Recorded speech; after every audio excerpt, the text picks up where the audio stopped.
E para concluir o material deste capítulo, eu vou trazer para você agora, no Jupyter 08, o conceito de List Comprehension. Vou aproveitar também e mostrar alguns exemplos de Dict Comprehension. Pelo nome, já dá para ter uma ideia. É alguma coisa ligada à lista. Sim, é isso mesmo. Bem como Dict Comprehension está ligado a dicionário em Python. List Comprehension mostra se um profissional sabe ou não usar a linguagem Python de maneira efetiva, ok? List Comprehension dá um pouquinho mais de trabalho para você elaborar a sintaxe, mas os resultados em geral são muito melhores. E você consegue deixar seu código bem mais enxuto. Eu vou usar bastante List Comprehension em outros capítulos, usamos o tempo inteiro em análise de dados e ciência de dados, vou explicar o conceito agora para você.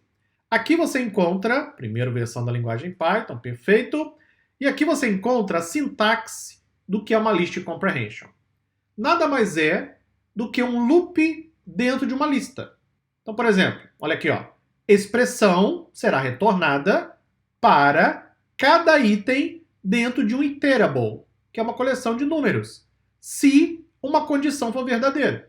Então, eu retorno uma expressão para cada item dentro de um iterable, que é uma coleção de valores, se uma condição for verdadeira.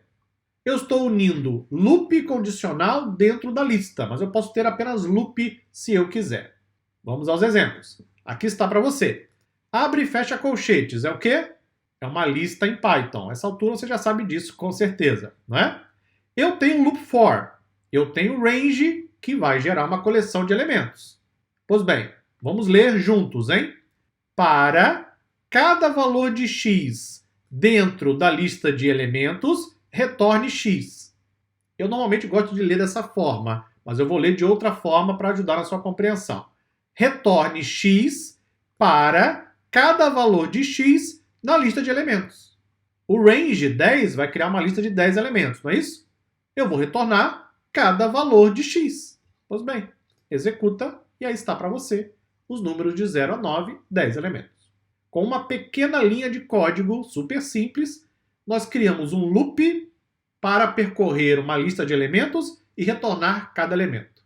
E aí vai ficando cada vez mais divertido a partir daqui. Eu posso pegar o resultado disso e gravar em uma lista Python, porque agora eu tenho uma lista de números, não é isso? Abre e fecha colchetes indica que uma lista será retornada. Eu então imprimo a lista através do outro objeto. Veja agora o exemplo usando um condicional. Retorne x para cada valor de x na lista de elementos somente se x for menor do que 5. Captou a mensagem? Não? Então eu vou repetir para que você capte a mensagem com bastante atenção. De novo. Retorne x para cada valor de x dentro da lista de elementos se o valor de x for menor do que 5.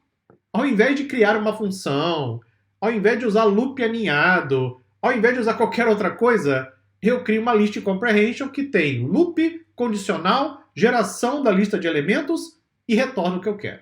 Isso demonstra que um profissional sabe usar a linguagem Python, ok? Eu fui guiando você por esse capítulo para que você compreendesse os conceitos básicos, fundamentais, introdutórios da linguagem, para que você agora esteja apto a trabalhar, por exemplo, com List Comprehension. Vamos executar isso aqui. Eu gravei uma lista e imprimo na tela para você. Não imprimiu os números menores que 5? Sim, exatamente, perfeito. Outro exemplo, hein? Vou agora criar uma lista de frutas, que é uma lista de strings, e vou preparar uma lista vazia. Então, executa, lá está. Vou criar um loop para percorrer a lista. Então, olha só, hein? Para cada valor de x na minha lista de frutas, se o m estiver em x, ou seja, se a letra m estiver na palavra que representa a fruta, eu vou pegar x, que é a palavra, e vou adicionar a minha nova lista. Então, estou filtrando a lista original. Eu quero somente as frutas que têm a letra M. Funcionou? Sim, funcionou perfeitamente. Agora, vamos converter esse código para um List Comprehension. Olha aqui, ó. Retorne x para cada valor de x na lista de frutas, se a letra M estiver em x.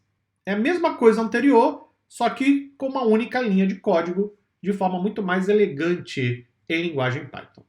Normalmente, List Comprehension também apresenta uma boa performance, mas é preciso sempre comparar e analisar caso a caso.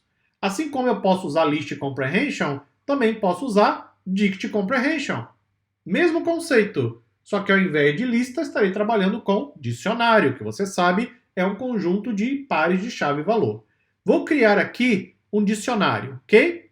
Veja que eu tenho como chave o nome e eu tenho como valor números que representam notas. Eu então vou criar um Dict Comprehension. Olha aqui, ó, abre e fecha chaves, hein? Se é um Dict Comprehension, ele vai retornar o que como resultado? Um dicionário em Python. Então eu vou retornar o seguinte.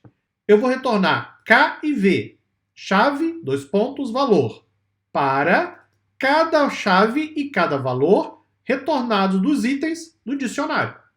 De novo, vou retornar o par, chave e valor, para cada chave e cada valor retornados dos itens do dicionário.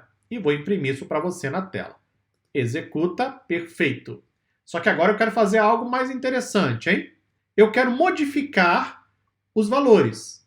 Ao invés de apresentar os números, eu quero apresentar o status do aluno, aprovado ou reprovado. Olha só que interessante, hein? Aqui está o mesmo dicionário anterior. Eu então faço o seguinte, eu vou retornar K, mas ao invés de retornar o valor, como eu tinha feito aqui em cima, eu coloquei uma expressão inteira. Olha só que legal. Se por acaso o valor de V for maior que 70, eu retorno aprovado. Se não, eu retorno reprovado. Eu faço isso para cada combinação de K e V. Isso aqui é a mesma coisa anterior. O que eu fiz foi tirar isso aqui, ó, tirei o V. Não tinha o V antes? Não está assim na célula anterior? Pois bem, só que eu não quero apenas o V. Eu quero mudar o valor por um status. Então eu vou lá e coloco esse código. Se por acaso o valor de V é maior que 70, eu então retorno aprovado. Se não, retorno reprovado. E pronto, isso agora me dá uma liberdade imensa de colocar em uma única linha de código uma série de regras, validações, condições, para então retornar o que eu preciso.